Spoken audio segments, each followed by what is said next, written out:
Catch yourself when you start drifting into negativity, self-doubt, or fear, and you've got to make the correction every single time, even if it's exhausting, because it's better to be tired from steering your life than to be lost because you let go of the wheel. So if your life isn't heading where you want it to go right now, don't just look at the car, check the steering, look at the thoughts you've been holding on to.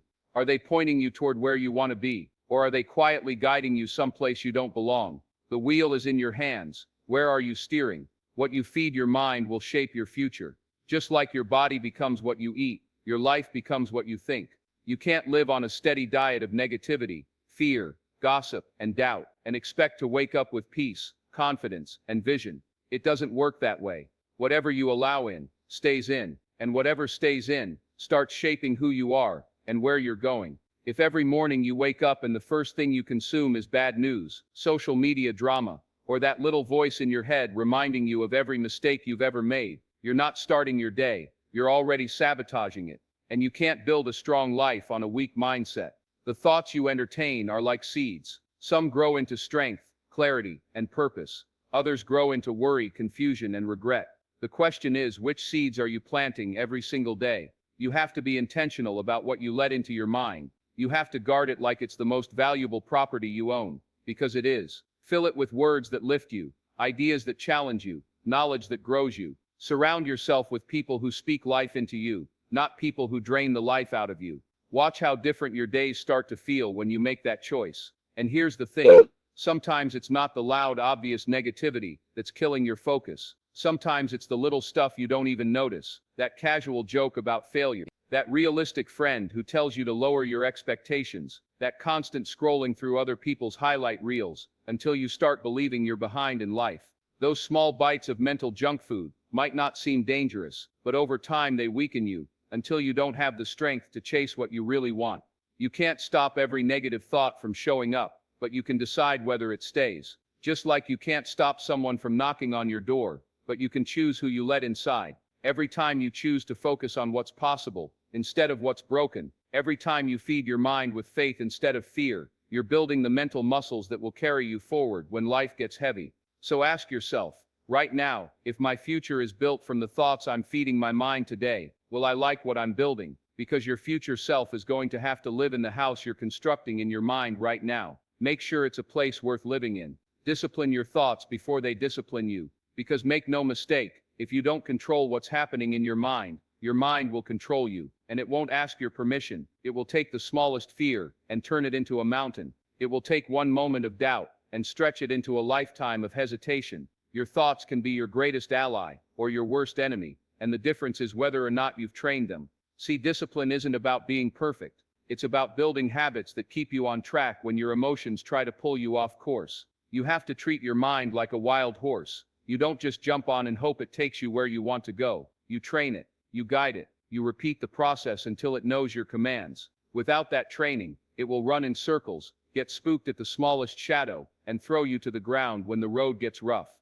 A disciplined mind is not swayed by every little thing that happens in the day. It doesn't lose itself over someone else's opinion. It doesn't crumble when the plan changes. It stays steady, but that steadiness doesn't happen on its own. It comes from catching your thoughts when they start drifting into the wrong territory and pulling them back before they can take over. You can't just wait until life falls apart to decide you want control. You have to start now, when things are still in your hands. Think about it like this. When you go to the gym, you don't just lift weights once and expect to be strong forever. You show up, over and over again, even on the days you don't feel like it. Training your mind works the same way. Every time you replace a complaining thought with a grateful one, every time you swap fear for action, every time you refuse to dwell on something you can't change, you're strengthening that mental discipline. But here's the truth. Most people don't want to hear. Discipline is uncomfortable. It means telling yourself no when you want to give in. It means stopping that spiral of overthinking when it feels easier to just let it run wild.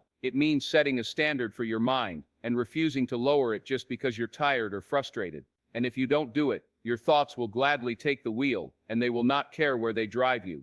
You either run your thoughts, or your thoughts run you. There is no middle ground. Replace fear with faith and action, because fear will keep you standing still, staring at the door of opportunity, while faith and action will push it open and walk you through. Fear's job is simple. It whispers every reason you shouldn't try. It will show you all the possible ways you could fail, all the people who might laugh, all the things that could go wrong, and the longer you sit with it, the louder it gets. But faith speaks a different language. Faith says yes, it's risky, yes, it's uncertain, but step anyway, move anyway.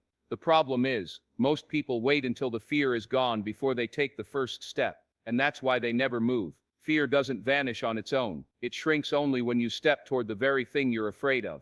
The first time you do it, your knees might shake. The second time, your voice might crack. But each time you move forward in faith, you chip away at that fear until it has no power left. Faith isn't just believing things will work out. It's believing that even if they don't, you'll still find a way. It's trusting that you are capable of handling what comes, even when you can't see the full path ahead. And that's why faith alone isn't enough. It has to be paired with action. You can believe you'll climb the mountain all you want, but at some point you've got to put your foot on the first rock and start climbing. Action creates momentum, and momentum weakens fear. You ever notice how the first step is always the hardest? That's because fear is strongest before you move. The second you start, something changes. You begin to see the problem differently. The mountain looks climbable. The storm looks crossable. The challenge looks like an opportunity instead of a threat.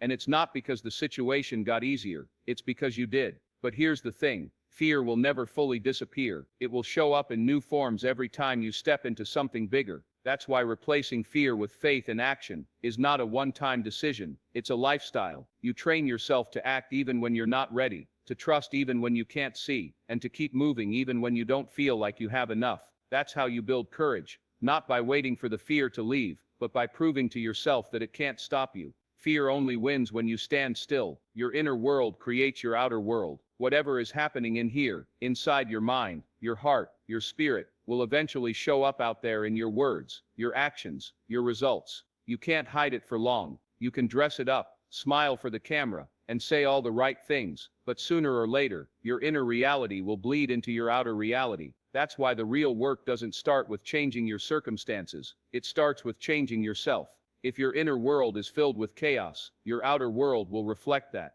You'll see problems everywhere. You'll react instead of respond. You'll make decisions from a place of fear instead of a place of clarity. But when your inner world is steady, when you've got peace in your mind, gratitude in your heart, and vision in your soul, you start to handle life differently. The storms still come, but they don't shake you the same way. The setbacks still happen, but you bounce back faster.